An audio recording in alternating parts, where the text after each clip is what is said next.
Thank you for being here. And those of you who have stayed with us, thank you for hanging with us for another session. This is Adapting to Hybrid, the Synchronous, also known as Concurrent model. And again, this is a collaboration between the EdTech department as well as curriculum and instruction. And I'm a teacher support specialist here with you today. If you have any questions at all, any questions, please feel free to drop them in the chat. We want to make sure that you walk away today with a clear understanding of what synchronous learning could look like in your classroom, with possibly some students in the classroom with you and some students at home. And so we want to really make sure that you leave with every possible answer you can get. So we have lots of support here today. Make sure to drop your ideas in the chat as they come along with you today. So to get started today, what led you to choose synchronous or the concurrent model in your classroom? And we're just going to take a minute and think about the structures that are currently in place and your possible strengths that led you to this decision. So just take a minute of think time, thinking about synchronous or concurrent, meaning working at the same time for all students.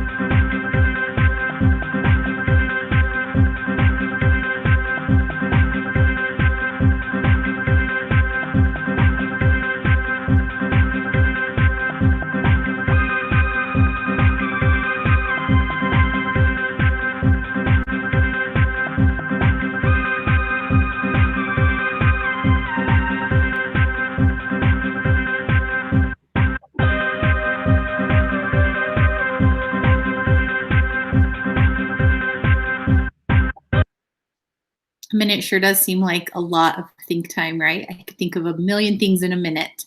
So I'm just curious, what were the ideas that brought you to synchronous learning? Share those ideas in the chat if you would. What is the reason that you feel synchronous or concurrent model would work best for your classroom? What are the strengths of you and of your students that really make this the model of preference for you?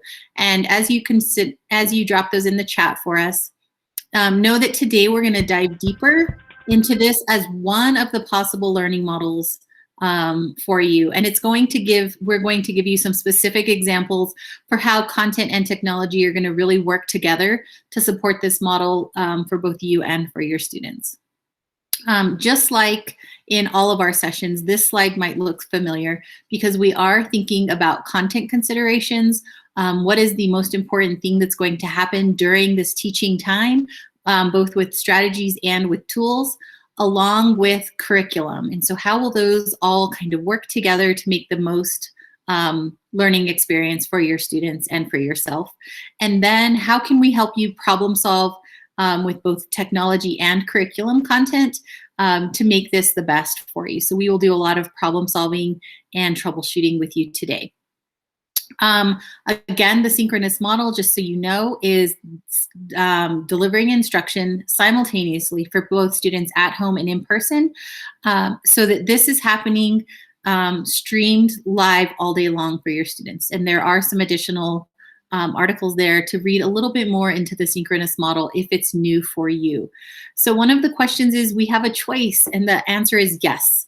You do have a choice in which model is going to work best for you and your students. And this is only one of 4 models that we're sharing, along with multiple other models out there for you. So hopefully you can gain a little bit more information about this model today. And if not, we have more sessions coming up to share ideas with you as well. So the synchronous model schedule looks just like that, with all students meeting together all day long. And so as with most of our models, we encouraged a morning meeting or a community meeting to happen first thing in the day to kind of get your students off on the right foot. And knowing a little bit of what back to school might look like, this could be staggered start time. But then that morning meeting would happen at the same time every day. Knowing that it takes a little while for students to enter into your classroom and get started with their day, your at-home students might get a 10 or 15-minute leeway period while those students in school settle in prior to logging on for that morning meeting. So I would encourage a staggered start time. Don't start your morning meeting the minute the bell rings, and have that live meeting go live for all of your students, and consider possibly staggering a little bit of leeway for that morning meeting to happen. And then again, for your ELA block, everything is happening whole group with some small opportunities for independent work to happen, but knowing that the majority of your content delivery is going to be happening live for all students, both in person and at home. The same will happen for your math block, again, with whole group math lessons happening and content delivered whole group. And then again through the afternoon, including special science and intervention times. Now these are flexible where students will have independent time to work by themselves, but you may consider what that could look like for your class as they continue to build stamina for what could be a 6-hour day for the first time. And so just some things to consider. Now, as we move into this, there are benefits and considerations for this, and many of these will be addressed today with us. So we will address tech issues and behavior issues. We will also talk about early finishers and accountability. Something for you to consider is how will materials be handled for your at-home learners so that they can learn using the same materials as your in-person students.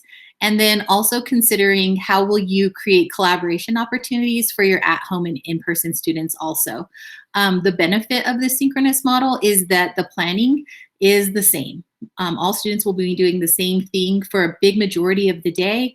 And so you are really only planning for one lesson for the whole class.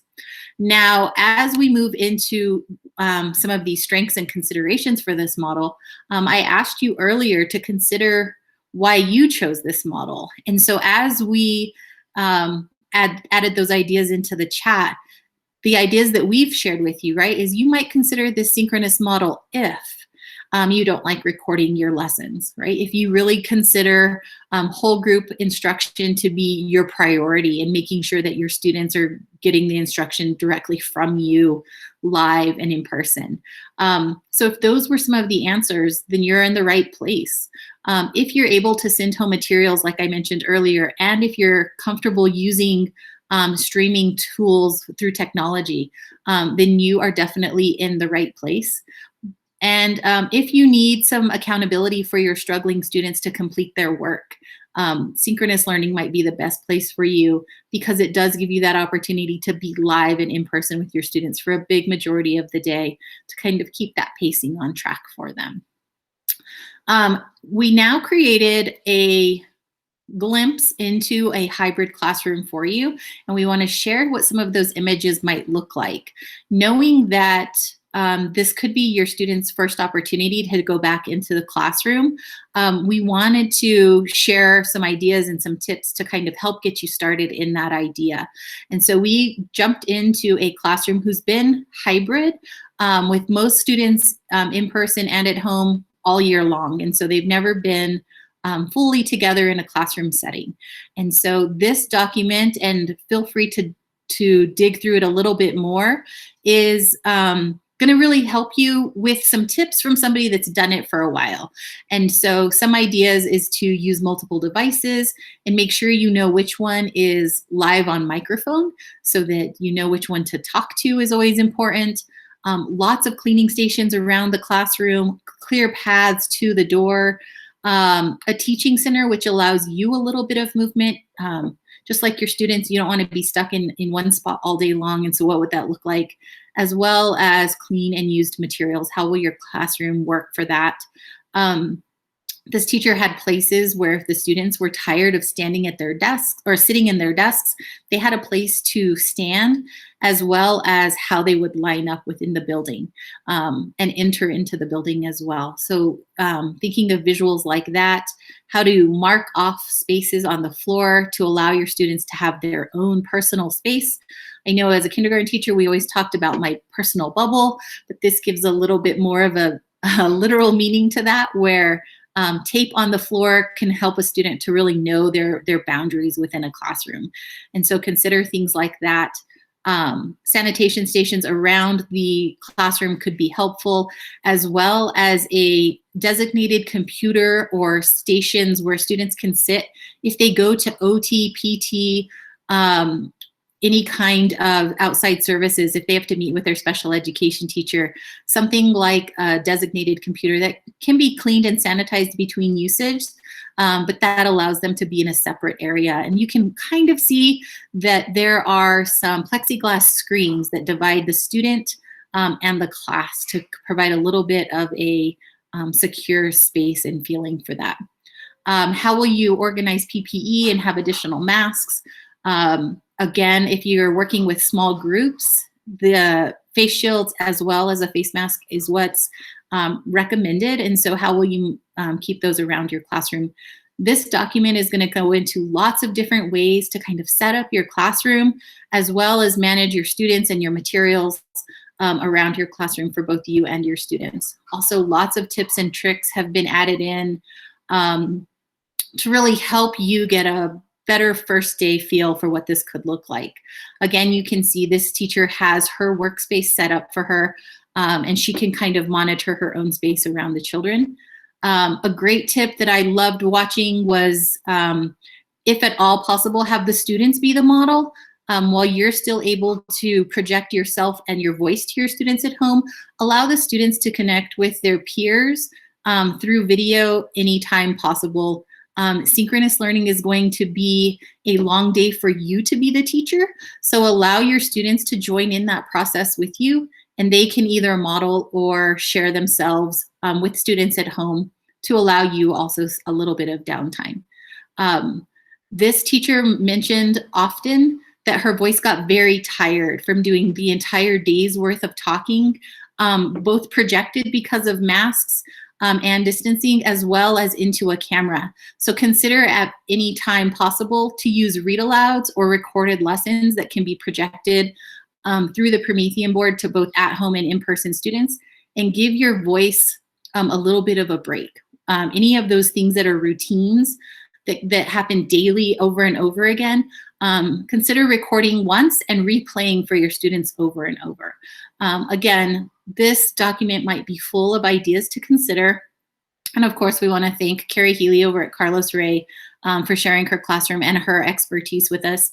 She's been doing hybrid teaching since September, and her information was invaluable to us.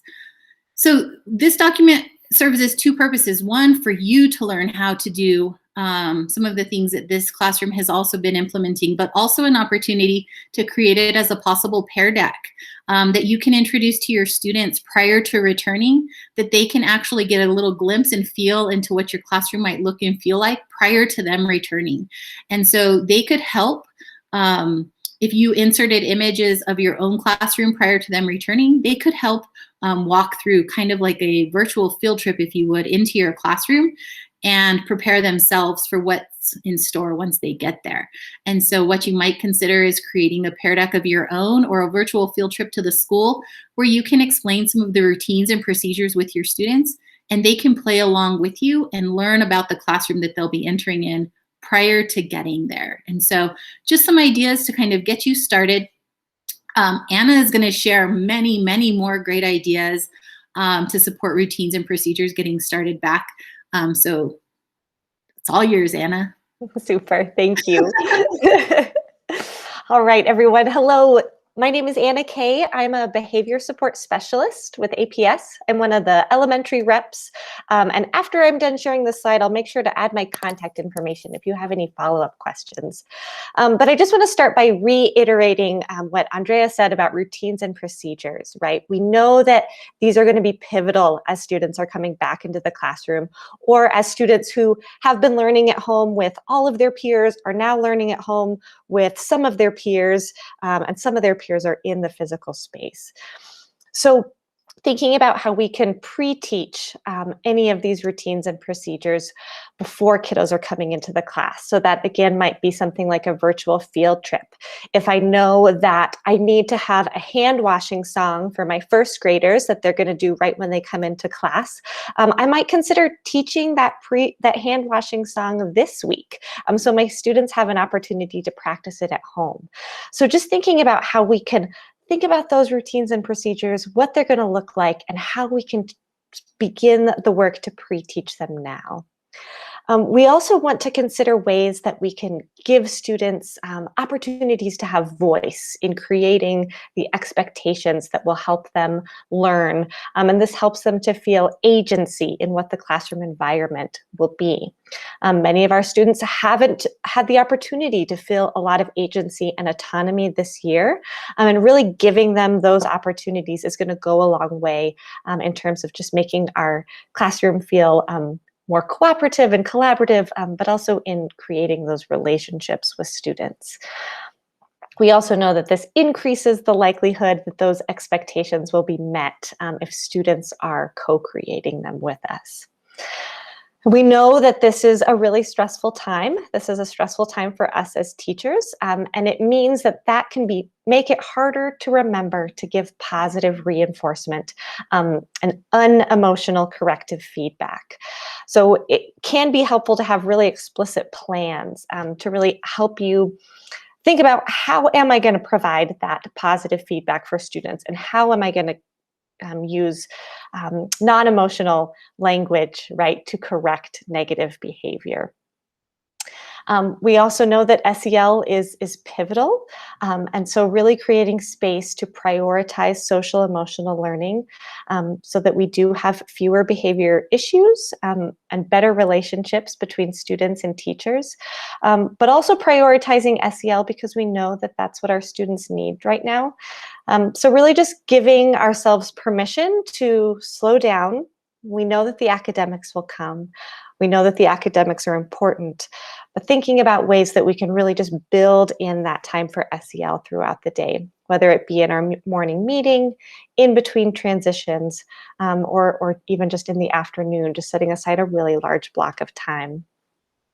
And finally, prioritizing those relationships with students. The foundation of this time being successful is really going to be creating those relationships with students. Many of our students, we've met them virtually, but it's going to be a whole new experience meeting them face to face. For some students, it might mean maintaining the relationships that we've built, or maybe repairing some of those relationships. If students have not been attending class frequently, we might need to go out of our way to kind of repair any relationships that may have kind of fallen off the track. Because we also know that when relationships are present, students are more likely to follow expectations, participate in the classroom community, and also receive feedback well and maintain better relationships with their peers. So I know I went over that really quickly. There's a lot to consider in terms of behavior when we're coming back to the class. I'm also going to drop in a link to our YouTube channel. I know that you can access it here on the slide as well. The BSS team has created a lot of videos that you might find helpful when thinking about going back to the physical setting and maintaining that virtual space. I'll also put in my email address. You're welcome to email myself or my colleague Molly at any time, and we'd love to continue this conversation with you, of course. Thank you, Anna. And I just want to emphasize the YouTube channel that's linked on this slide is full of so many fantastic resources. So if routines and expectations is ringing a bell for something you really want to work on, there are a lot of videos. Thank you, Anna. And on slide 9, the previous slide, in the notes for that one, there is a protocol built by Molly, one of our BSS, in Jamboard for how to create those expectations Anna is talking about collaboratively. So there's a lot of resources linked in the notes too. So if something's ringing a bell for you, we tried to build a robust resource for you here. So we're going to move into content-related recommendations. And the very first thing that we want to everyone to walk away with is that we want you to build off of what is already going well in your classroom. It's just take what's working and then we're going to build. And so even when you choose the hybrid model that you're going to use for your classroom, and Synchronous is what you choose. I know some of us are here because this is your model. Some of us are coming to learn more about all the different models before choosing. Synchronous would fit what is working already in your classroom. And so keep that in mind as we talk about some of the content-related recommendations and give specific examples today. That while we are trying to give specifics, really your specifics are the most important in all of this planning and decision-making. So one thing that I want to point out first is that it takes longer for our students at home to complete the same work that their peers are working on in the classroom. And in a synchronous model where we are doing the same activities at the same time, that is a critical component to management. Some other recommendations are applicable to any content area or any setting that you see in front of you. Because our time is so limited with our students, we really want to focus on keeping our lessons mini and concise with the content of those lessons. And within those lessons, we should vary our instructional formats as much as possible with participation strategies. And from there, we can follow up on the mini lesson with some of that independent practice so that our students have ample opportunities to engage with the content. And throughout the independent activities, repeating instructions and including visuals can really support and increase participation in those activities. And finally, we want to have those opportunities to celebrate learning in some way. When they come back together from their independent practice, how can you celebrate the learning that just happened to really keep our students motivated and engaged? And so a final framework that can be helpful for our remaining days of instruction is to consider this time how we can best prepare our students for next year, rather than we have 2 months for them to catch up entirely. And so that little shift we encourage so we can really utilize most of our time effectively to keep it positive and to keep our work moving forward. So in the considerations for this model, there are 2 big things that rose up. I am going to have students who finish early. My students who are in class particularly, right, because they're not going to be totally synced up. So having ideas for early finishing and early finishers is really critical. And the other element is, if I'm sending my students to do something asynchronously, what are my accountability options? And we listed some ideas here for early finishers: choice boards, open-ended activities with creativity, so low floor, high ceiling activities. But what we really want to do is take some of your ideas that are working really well. And there's a Padlet link that my colleagues will drop in the chat for both early finisher ideas and accountability ideas for how do we get our students to be in sync when technically it's really difficult for all of us to be in sync. So I'm going to give us a minute now to hop over to that Padlet, to read the ideas that others have popped in, and then to share our own ideas.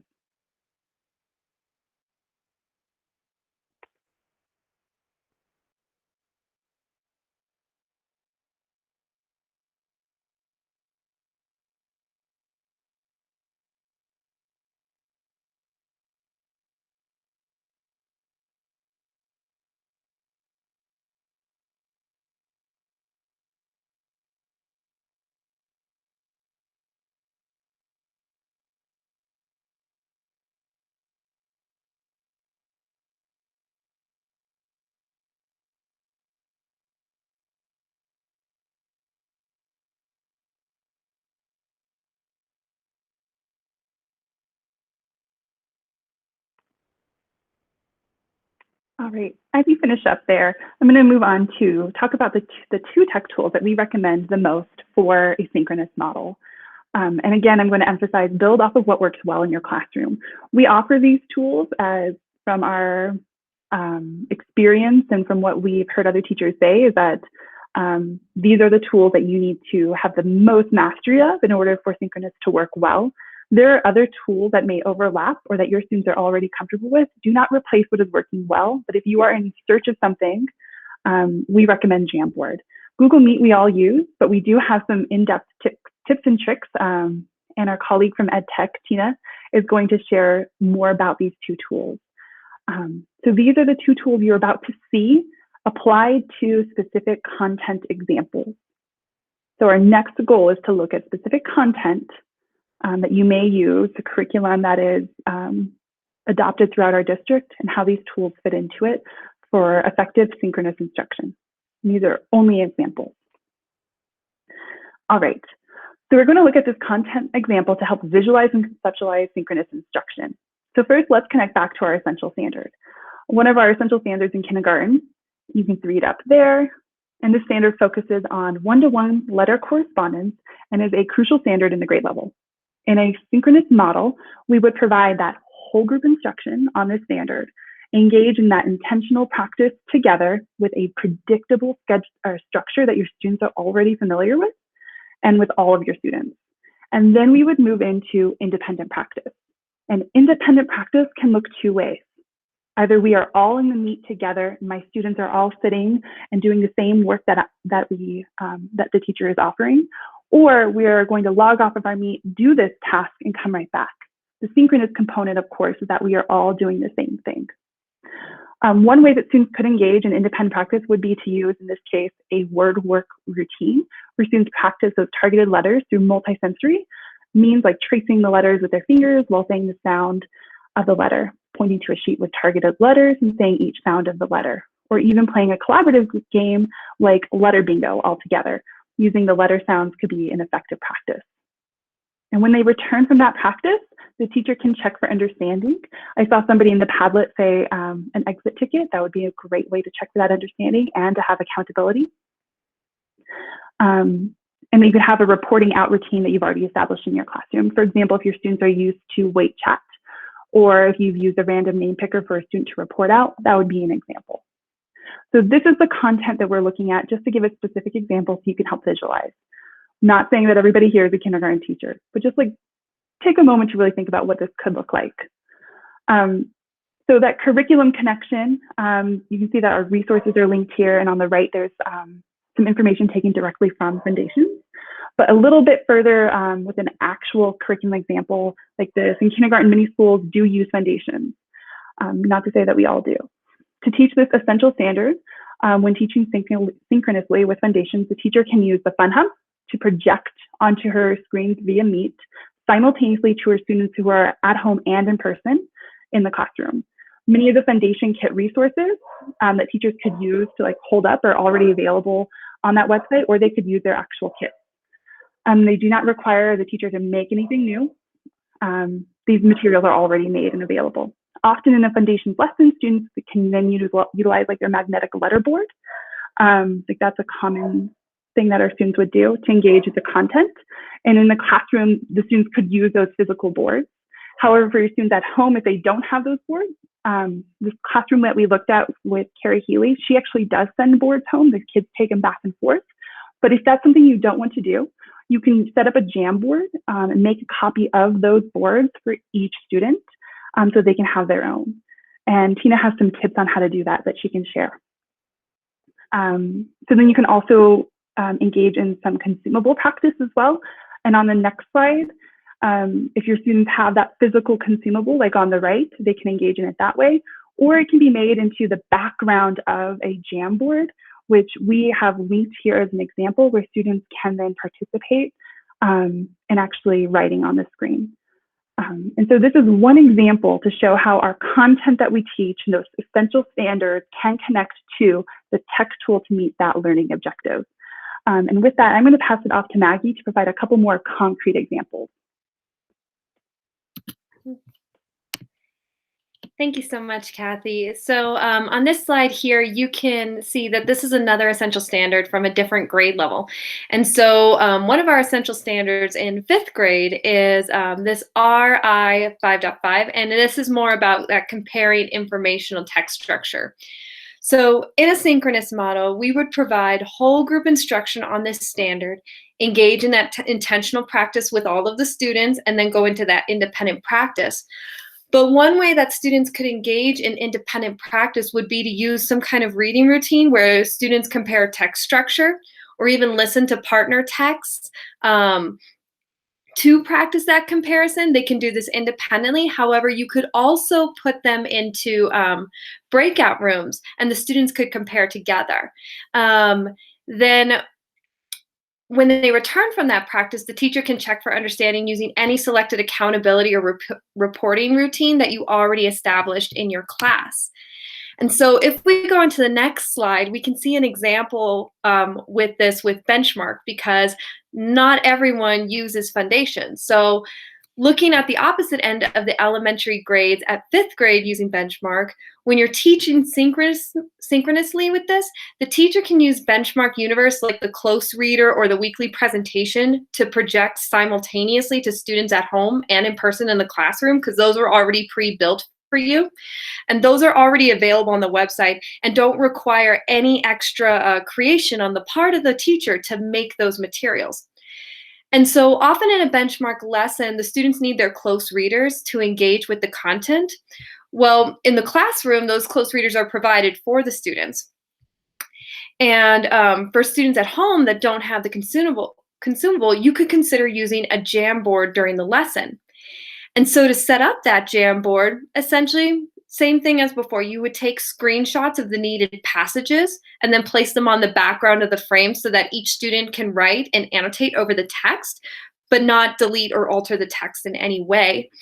And so for automatic access to this, you could assign this Jamboard through Google Classroom, or you can even force a copy of the Jamboard with the students when you paste the link into the chat, and then show the students how to share that Jamboard with you. Now, on the right side of the screen, you see an example lesson here from 5th grade, Unit 8, Week 3, Lesson 14. And it shows how the benchmark lesson and the Jamboard can be utilized in the same lesson. And so the link on your screen here will force a copy of the Jamboard that you could use with your students, and the other links will take you to the Benchmark Week 3 presentation that has that graphic organizer, the close reading question, and the objective listed for the lesson that you could utilize with the students. Now, I wanted to point something out here because I know that many of you mentioned, well, what about small groups in this model? Well, you can use small groups in this model. It would just be more in the format of sending the students into breakout rooms where they're working on a task with a partner or a small group of students at the same time, and possibly you could hold some students back from that breakout room and work on that same task with those students. But essentially that's what we're working on in this synchronous component, where students still have the opportunity to collaborate with each other. It's just that we're all working on the same thing at the same time. And so this slide here, this is an example from the Jamboard that we put into this slide deck. So students can annotate on top of that text that's needed for the assignment where that question is. And they'll also have those directions right there, and it can help chunk that text into manageable pieces for the students. And so on the other side of that screen there, you can see the graphic organizer from Benchmark. And so I kind of made it into a color-coded chart to give the students more space to write in. But you can also just screenshot the graphic organizer and put it into the space as well. For this one in particular, students can type over this frame and then utilize it for their response within the same Jamboard. So everything is in one place. And so if we go to the next one here, this one in particular is an example with mathematics. And so this Math Essential Standard is 3OA-C7, and this one is using strategies to develop fluency in multiplication and division within 100. And this is a big key essential standard in 3rd grade. So then in this synchronous model here, we would provide whole group instruction, once again, engage in that intentional practice, move into independent practice. So it follows that same structure throughout all of these lessons, the exact same structure. And so one way that students could engage in independent practice in mathematics would be to use those math centers, where the students apply strategies to application problems, math projects, or games that you have planned for those specific breakout rooms that you send your students into, or even problems that you have students work on independently while everybody is in the space with you. Once again, same thing. Once they return from that practice, you can check for understanding using your selected accountability system. And so we can see what that looks like here for this particular lesson. This is from grade 3, module 3, lesson 3. You can project those resources simultaneously to the students at home and in person. Once again, instruction happening at the same time.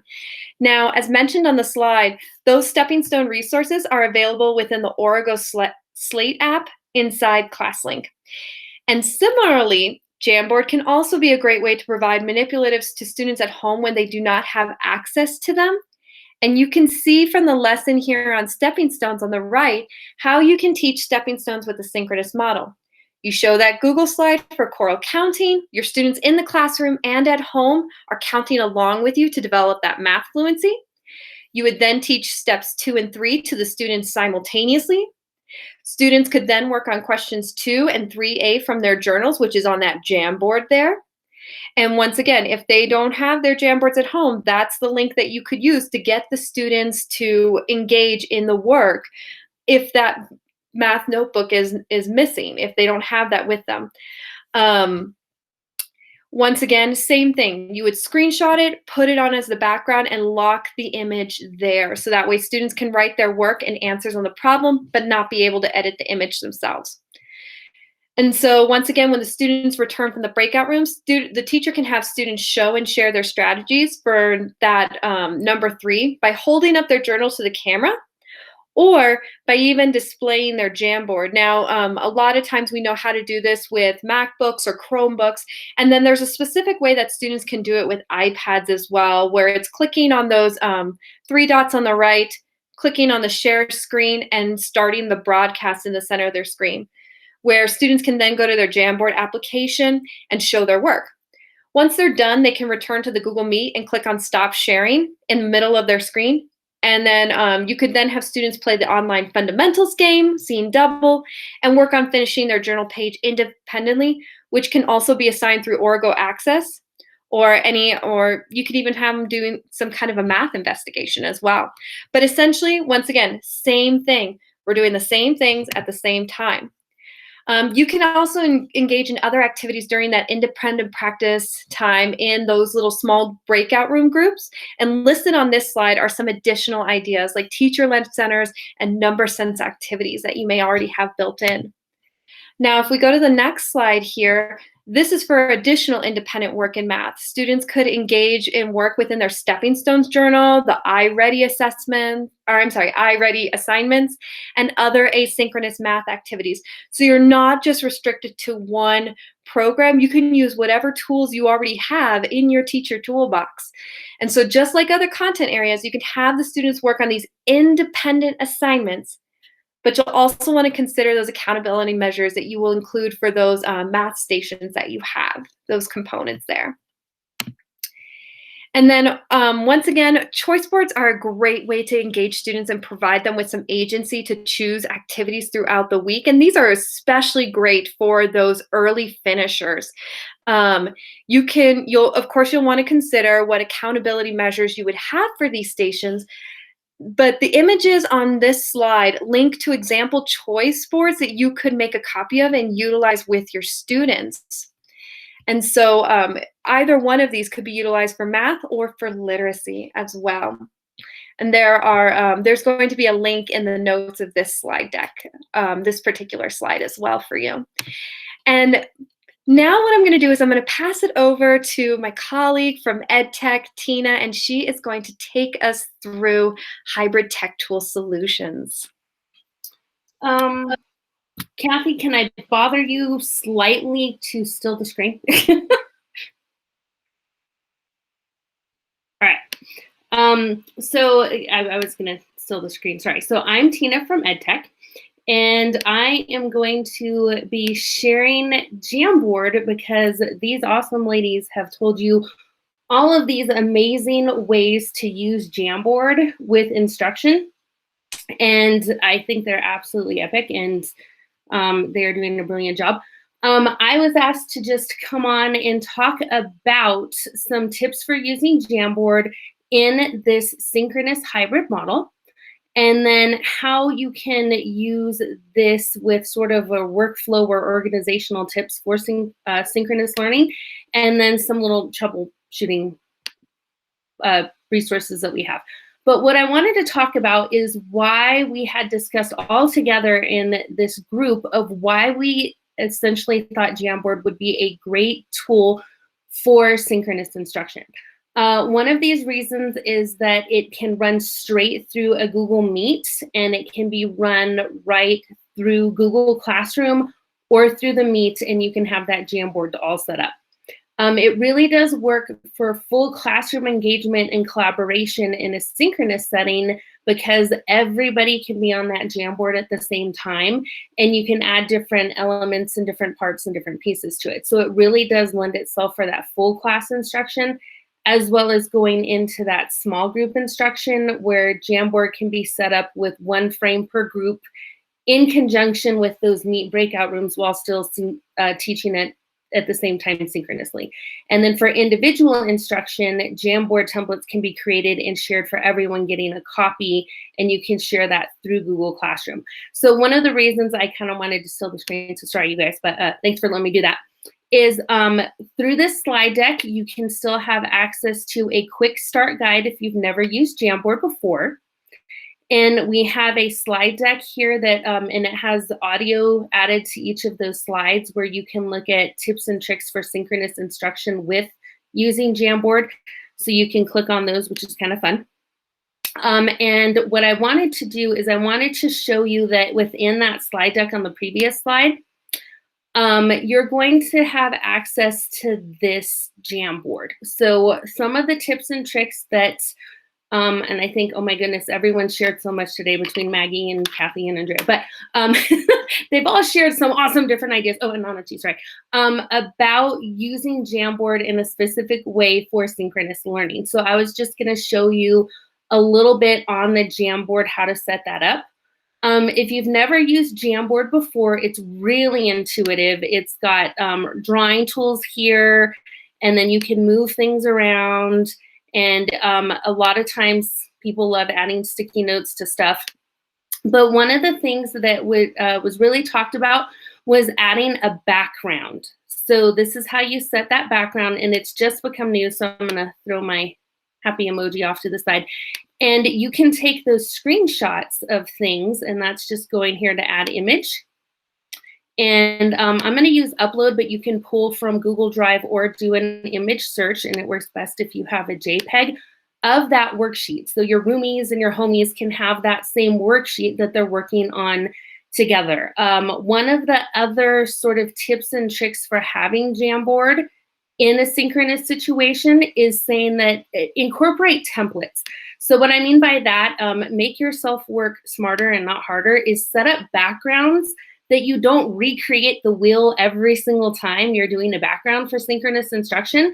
So in this case, students can throw on a sticky note and they can move it to option 1 or option 2. It's great for playing games like would you rather go swimming today, or would you rather go skiing? And they can play that, but then you can morph this into, do you think this character is like internally bad, or do you think they're misunderstood? If you think they're bad, choose option 1. If you think they're just misunderstood, go to option 2.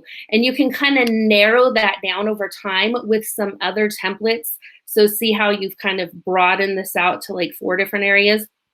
The other reason I wanted to share this Jamboard in particular is we were talking about synchronous breakout rooms, right? And how everyone's working on the same thing, but you can pull them into breakout rooms. So one of the suggestions we've made for Jamboard with this is adding, and Maggie had a great example of this too, of having instructions on every frame that you have.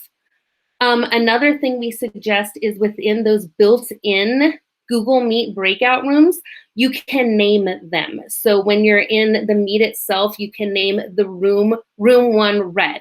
And this has a whole bunch of different examples in it, like room 2 blue, room 3 orange, yellow.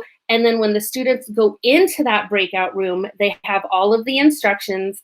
They have what each person is doing in any of those like facilitator, timekeeper, and then they know which room they're in. And it makes it easy for that teacher to bounce into those breakout rooms all during that synchronous instruction. And if you notice, they're all the same. They're all the same frame where they're working on the same thing. It's just that they're set up for the groups. And I think we ended up making 8 or 9 of them, so that way it covers like 32 students. The other way you can use this is set up backgrounds with graphic organizers, or you can set them up with like today's number or number of the day. So like I said, work smarter, not harder, and make a copy for each student They were talking about how you can force the copy, or you can change a copy within Google Classroom, that you can make a copy for each student. So back to our EdTech section of today's presentation is we have Google Jamboard templates, and we have a whole bunch of them.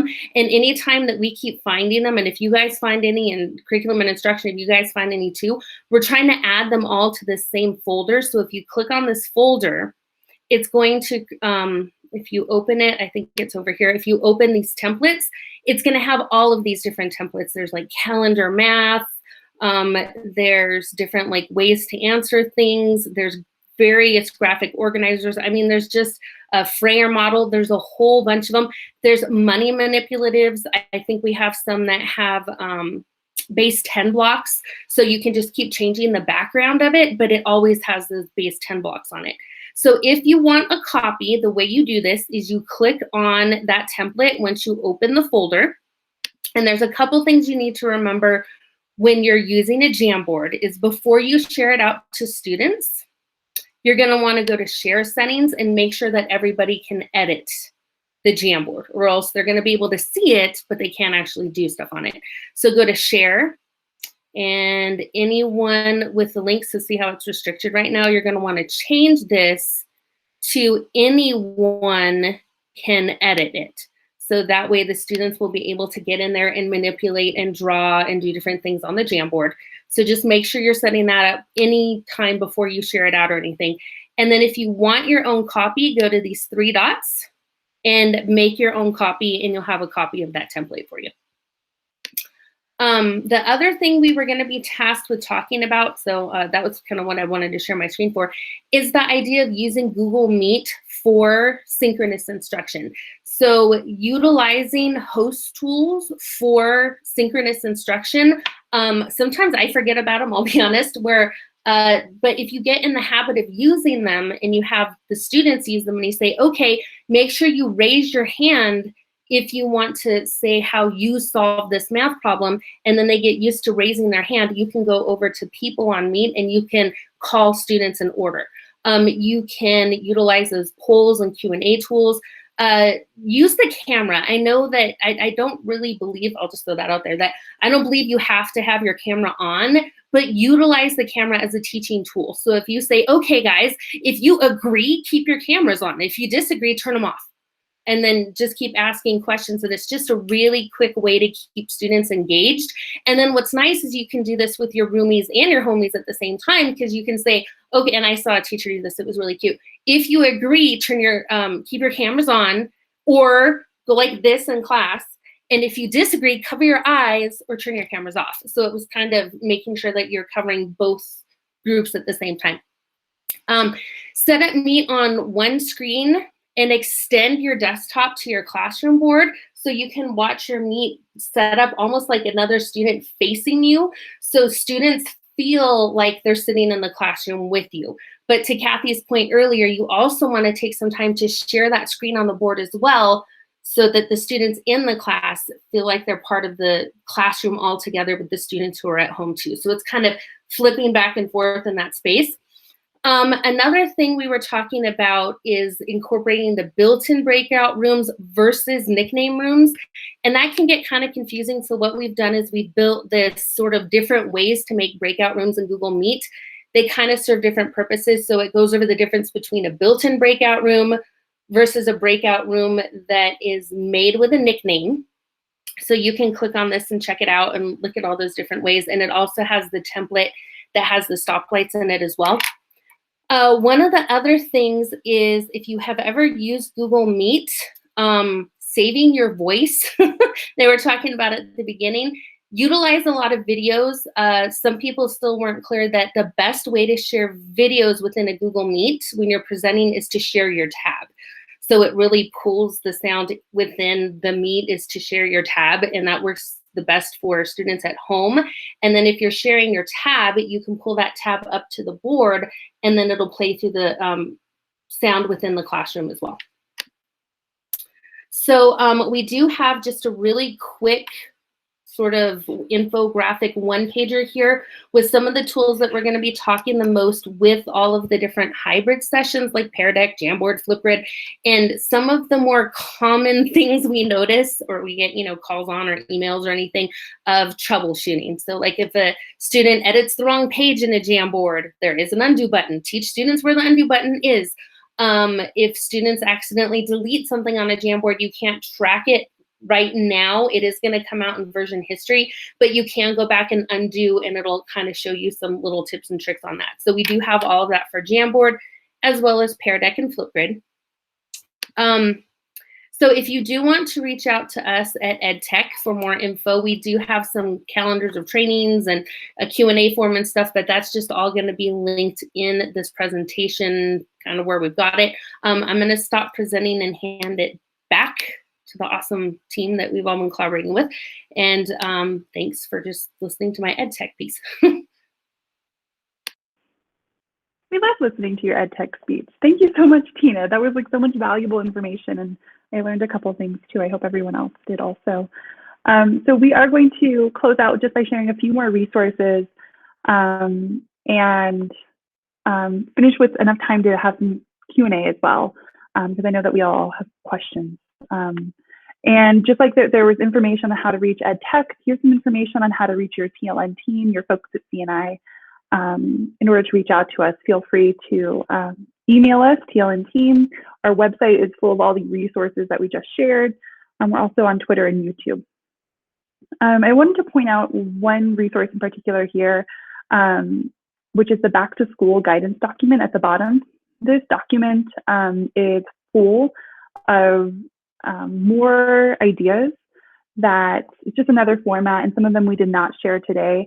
I encourage you to click on that. It is a robust resource made by your curriculum and instruction department with tips for hybrid.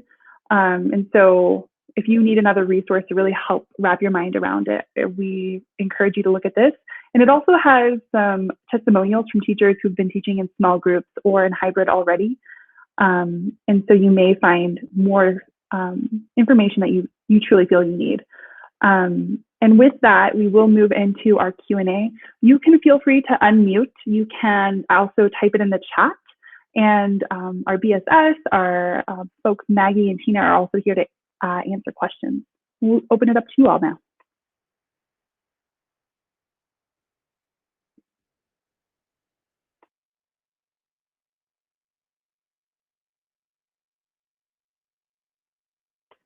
I see one question from Grace, choice board templates. Tina, I know you have some choice board templates, and Maggie, you have some as well. Do you want to pull them up? Yes, awesome. Slides Mania is a favorite resource for choice board templates as well, and also Casey Bell. I will grab one of her choice boards to drop in the chat.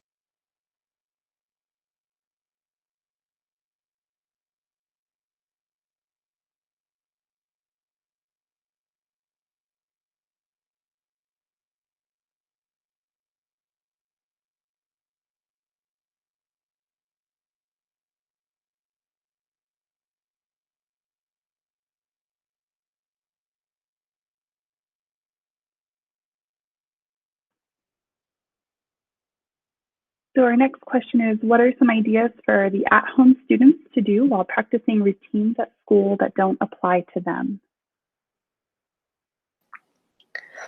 So one idea might be framing this as thinking about next year. So like I think Kathy said earlier, that maybe it can help for us as teachers to kind of have a mindset shift that maybe this time isn't necessarily to get kids caught up on this year, but to really prepare them for next year. And we can have that same mindset as we're thinking about our kiddos that maybe aren't going to come into the physical space this year, but perhaps might next year. And it's important to maybe frame that for them as well. So they know, I know you're going to practice this. You might not use it next year, but this is a way for you to get ready for next year.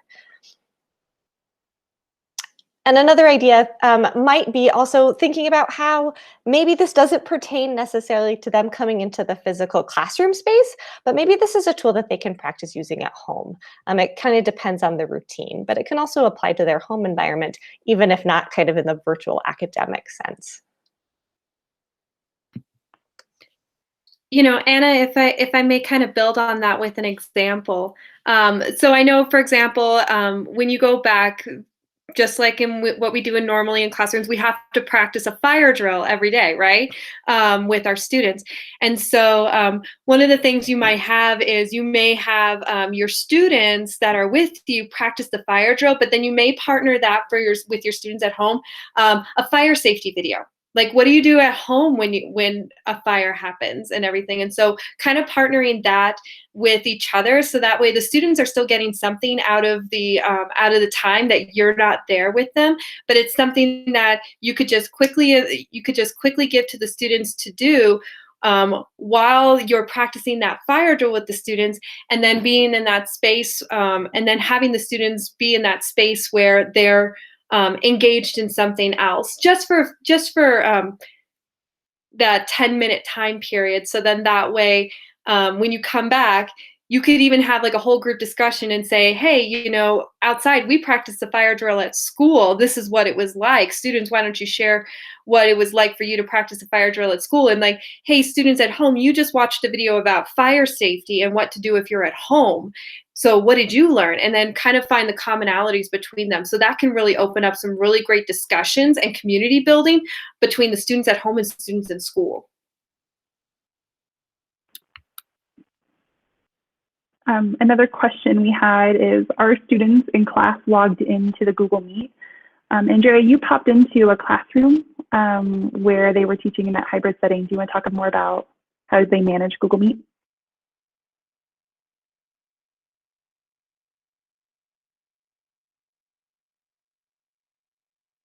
Sorry, my buttons are a little slow right now. So watching a classroom happening in Google Meet at the same time as in-person students, the Meet was happening all day long. So it was just a live stream all day long. The teacher had that Meet up in front of her on her laptop so that she could see the students in front of her. It was also connected to her Promethean board so that things that were projected to the whole class were also projected to the students at home. So they were seeing the same thing. The students at home only got to see the teacher's face for a big majority of the day until the teacher took her laptop and turned it around to see the other students. And so while the teacher was projecting her lesson through her Google Meet on her laptop, the students at home could see her and the students in the classroom could hear her. So that's kind of the way that worked. She also had an additional desktop computer. I don't know how many devices you possibly have.